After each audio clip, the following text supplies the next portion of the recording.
ভাই কিছু কিছু বাংলা গান আছে যেগুলোর মা মাসি বাপ ঠাকুরদা আমার কিছুই মাথায় ঢোকে না। এই যেমন পৃথিবী হারিয়ে গেল মরু সাহারায়, সাহারা মরুভূমি তো পৃথিবীর মধ্যে, তাহলে হারালো কি করে?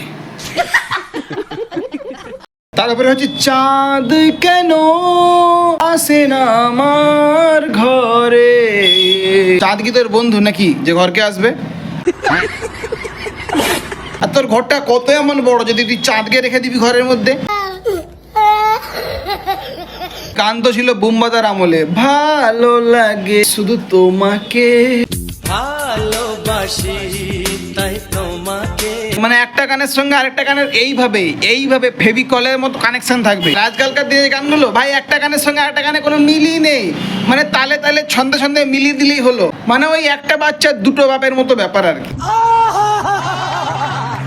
আর তার উপরে তো গান মারা শুরু হয়ে গেছে যবে থেকে হিরো আলম গানের জগতে ঢুকেছে। বালটার যেমন মুখের ভঙ্গি তেমন তার গানের গলা। মানে অধিকাংশ পাবলিক কতটা অখাদ্য কুখাদ্য খেতে ভালোবাসে সেটা ওই মদের দোকানের লাইন আর হিরো আলমের গানের ভিউজ দেখলেই বোঝা যায়।